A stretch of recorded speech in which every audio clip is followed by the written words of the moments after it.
Hey y'all, it's Samedi, like spaghetti. I'm gonna be doing a speed build on Prowler's Patch in the new Werewolves expansion game pack town.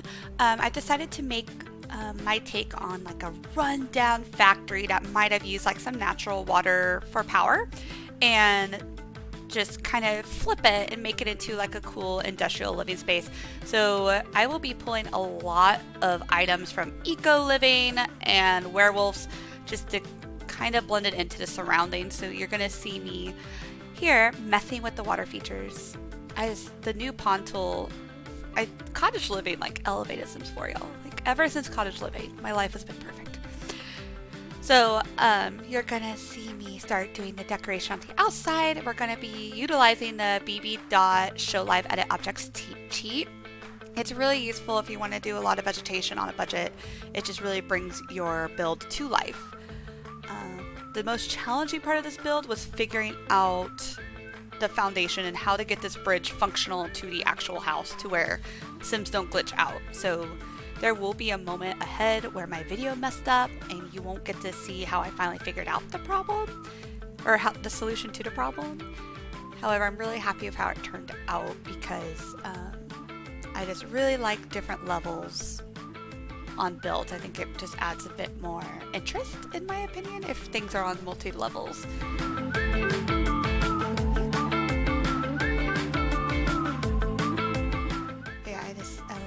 Love decorating with greenery.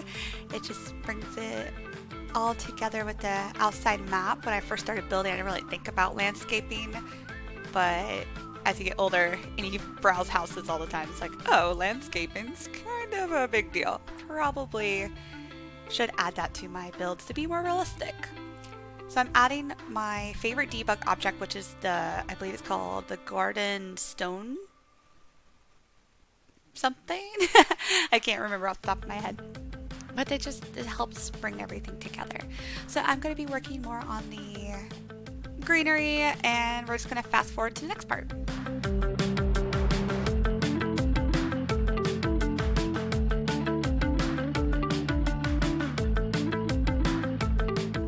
Alright, so noob YouTuber alert. My screen recording ran out, so you're gonna miss about a couple minutes of me adding a porch and kind of finishing up the landscape.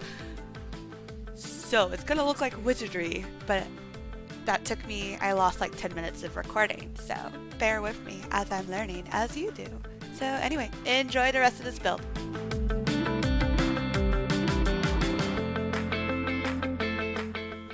So how I ended up fixing this potentially awful problem is I brought that building back in the entryway to create a flat surface.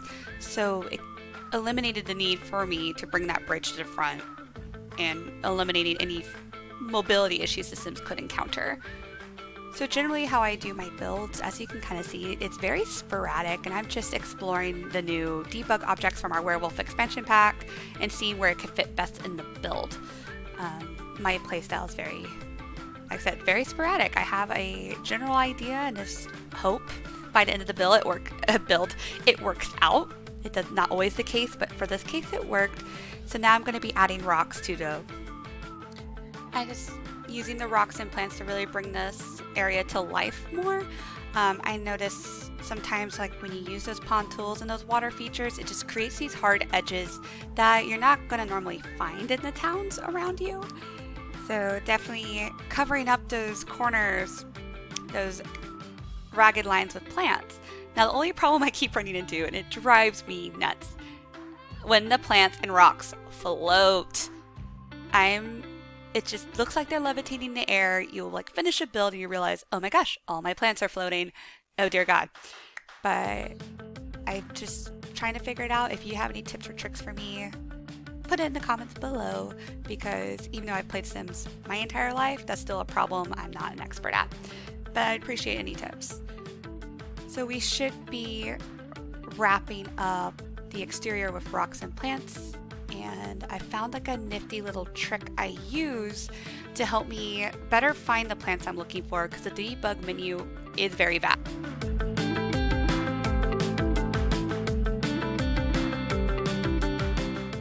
Okay, Okay, so as I was saying earlier, when you're looking for certain plant objects, which you're about to see here in a second, you can pull up the filter option on the right corner where you can just pick a certain pack. So for example, I chose cottage living and then type in debug on the left and it will show you everything from the pack, as well as if you scroll all the way down, that's where all the debug objects are, because there are a lot of great plants that came with cottage living. So I tend to use cottage living, outdoor retreat, but it really cuts down the otherwise overwhelming debug menu option because it shows everything.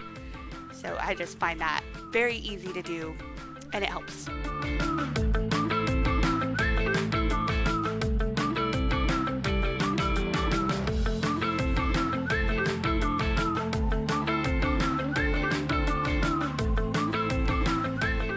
So in a second, my video is going to do like a weird glitchy thing, like I said, I'm still learning, and it will magically turn all the blue, the blue parts of the house into yellow, because I just felt like yellow would be kind of like a nice color to challenge myself with, and it turned out really beautiful.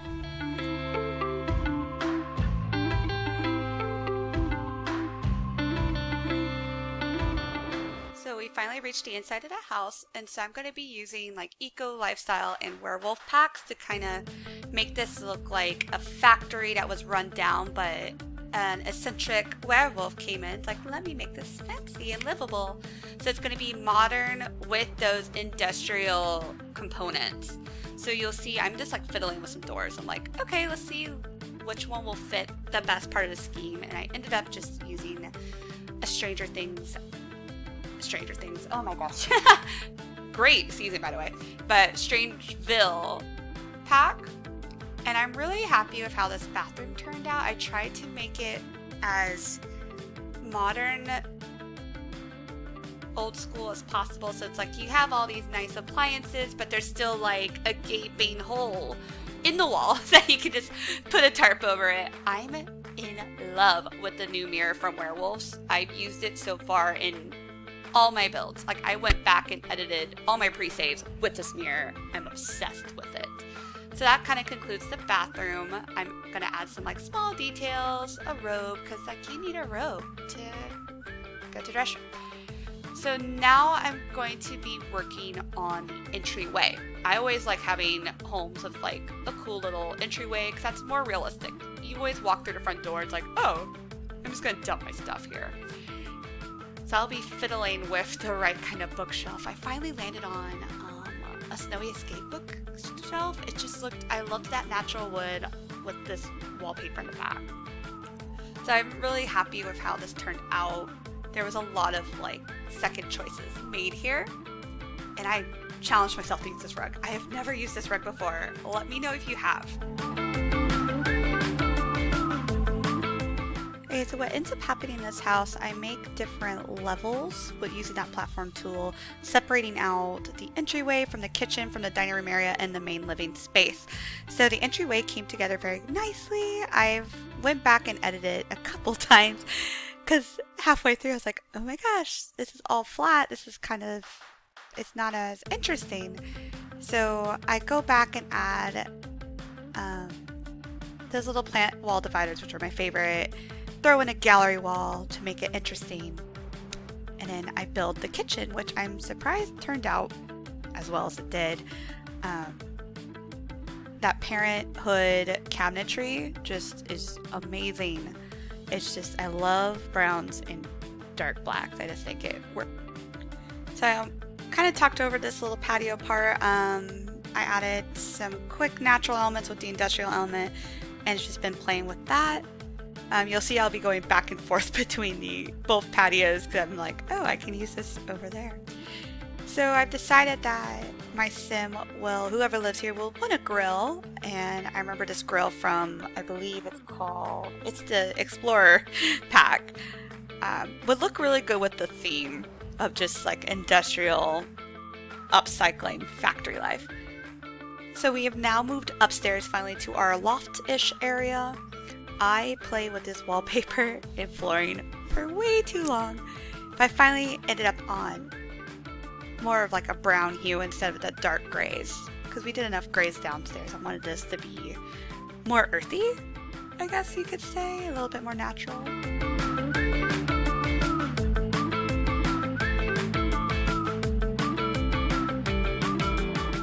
And I don't buy kits very often, but like the one kit I'm glad I bought was like the plant one, because it came with those, it just came with a lot of great plant details that I use in all my builds now.